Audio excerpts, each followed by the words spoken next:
Wala guys, ang ulam natin ngayon ay adobo. Binili natin to sa palengke.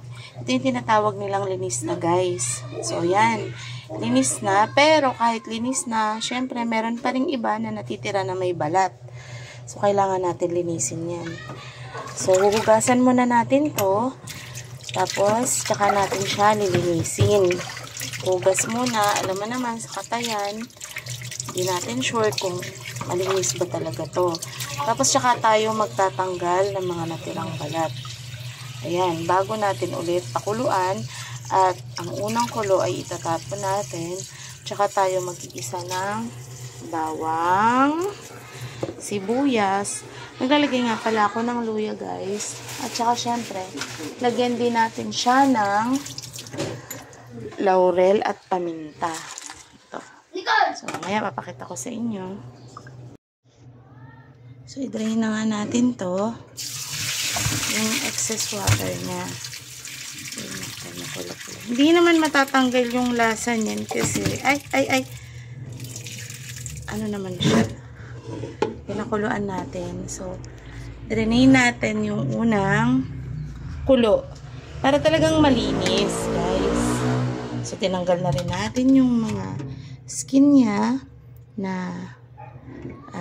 hindi masyado natanggal sa katayan. So, tsaka tayo magigisa, igigisa natin to guys.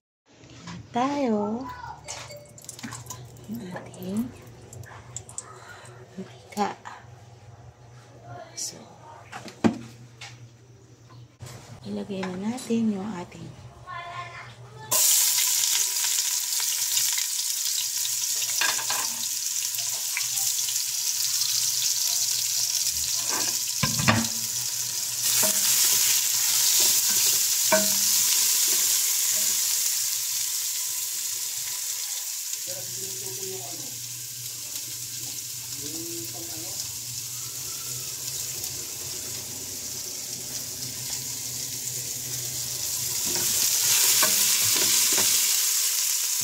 lalagyan na natin.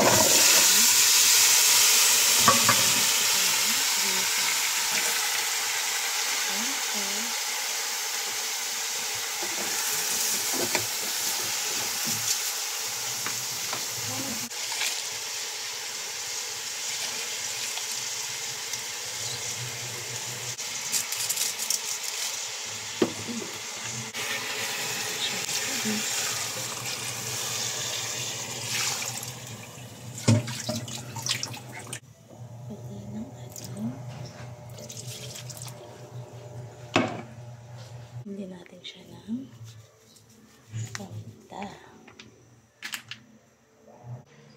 Guys, kumukulo na yung ating manok. Paa pala ng manok. Ihayaan lang natin siya kumulo for 20 minutes. Tapos i-check natin. Okay? So, kanina pa to.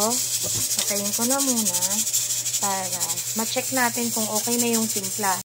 So, napakalambot na ng ating paa, guys. Check natin kung talagang malambot na siya. Uy. Check natin siya guys. If malambot na talaga. Ayan. So, ito na ang ating paa. Wow. Okay. So, malambot na nga. So, lagyan natin siya ng konting tamis guys. So, para mas healthy, hindi ordinaryong sugar yung hinalo natin guys. Ayan. Para mas healthy syempre. Timpla natin. Uy, masarap. Bex, pahingin ng sili. Lagyan natin siya guys ng another suka. Tapos, ang ating sili. Pampasarap yan sa ating lutuin.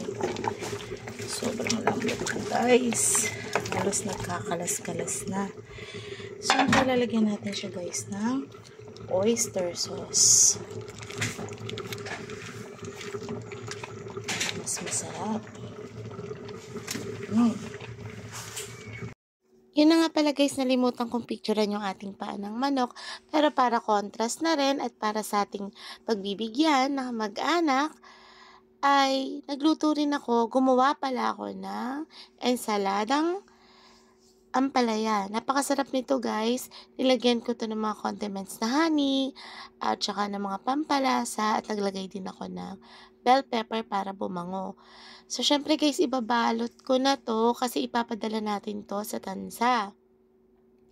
At para naman, may contrast din. Ayan, binalot ko na at pinasundo sa Thank you for watching Lalamove. guys. Mag-upload po tayo ng iba't ibang recipe din na mga simpleng lutong bahay lang naman na sure na magugustuhan nyo at pang araw-araw na ulam. Thank you, palike na rin po and share ng ating Facebook at ng ating YouTube. Salamat guys!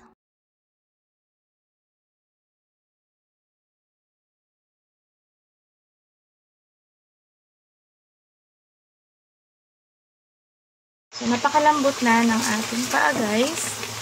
Check natin kung talagang malambot na siya. Uy! Check natin siya guys. If malambot na talaga. Ayan.